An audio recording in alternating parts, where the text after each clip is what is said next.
Kidney बीमारी पहचानने के लिए सबसे सिंपल टेस्ट है, सिंपल जो एकदम सस्ता है, urine routine examination. Urine routine examination सब जगह होता है, बहुत ही सस्ता है, 100-150 रुपया है।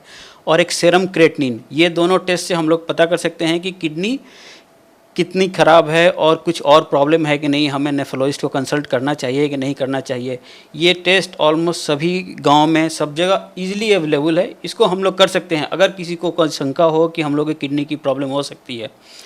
और सिम्टम वो होता है कि जैसे पेशेंट को फील हो कि क्या ऐसा हमको लगे कि किडनी की बीमारी हो सकती है। तो जनरली इनिशियली कुछ स्टेज में जैसे CKD 1, 2, 3 तक तो पेशेंट को पता भी नहीं चलता है, क्योंकि ये धीरे धीरे से इंसीडियस बोलते हैं, मतलब धीरे धीरे से पेशेंट को होता है, तो पेशेंट को एहसास नहीं होता है। जब लास्ट स्टेज में 4 और 5 स्टेज में हो जाता है तब पता चलता है कि हाँ अभी मतलब जैसे आपको भूख नहीं लगना, ये बहुत ही कॉमन है, भूख नहीं लगेगा, किसी काम में मन नहीं लगना, कमजोरी एकदम लेथार्जिक टाइप का लगेगा, कुछ काम करने में नहीं। और अगर लास्ट स्टेज में हो जाएगा तो उसमें जैसे CKD स्टेज 5 जब लास्ट स्टेज, उस केसेस में वॉमिटिंग होते रहना, बार बार उल्टी जैसा मन होना, जिसको हम लोग नोजिया कहते हैं, वॉमिटिंग हो गया, उसके बाद फिर सांस लेने की प्रॉब्लम बढ़ जाना, ये सब किडनी CKD के लक्षण है। जैसा कि अभी मैंने वीडियो के शुरुआत में ही पूछा था, इसके लिए जैसे अब ये बहुत स्टेज 4, स्टेज 5 पे आ जाता है, तो इसके लिए हमारे पास क्या क्या इलाज उपलब्ध है, मरीज़ को किस तरीके से बचाया जा सकता है? हाँ, बेसिकली हम लोग इनिशियली शुरू से ही पेशेंट को ऑप्टिमाइज़ करना शुरू करते हैं। तो स्टार्टिंग होती है लाइफस्टाइल मॉडिफिकेशन से। जैसे आप अगर कोई ऐसे दवा खा रहे हैं जो किडनी को डैमेज कर रही है, उसको हम लोग बंद कर देंगे।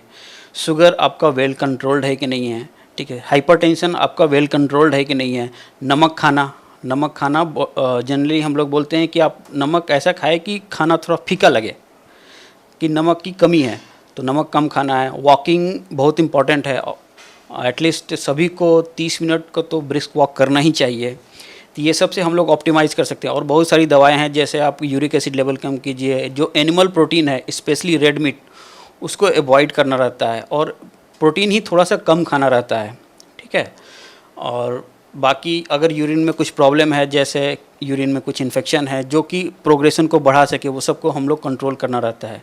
इसके लिए एक स्पेशलाइज्ड डॉक्टर की ज़रूरत पड़ती है, जो देख कर ओवरऑल आपको क्या दवाएं चलनी चाहिए, कुछ इन्फेक्शन वगैरह है कि नहीं है, तो उसको हम लोग कंट्रोल कर सकते हैं, जो प्रोग्रेशन को एकदम स्लो कर दे।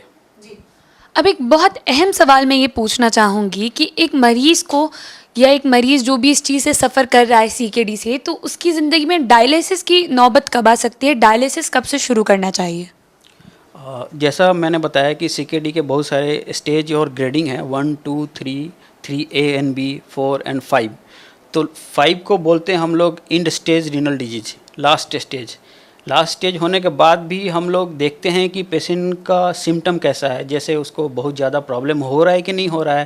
जैसे क्रेटनिन किसी का 7-8 हो गया, और प्लस उसके साथ उसके सिम्टम हो रहे हैं, जैसे वॉमिटिंग वगैरह हो रहा है, एकदम भूख नहीं लग रहा है, पेशेंट वीक होता जा रहा है, तो उस कंडीशन में हम लोग डायलिसिस का प्लान करते हैं।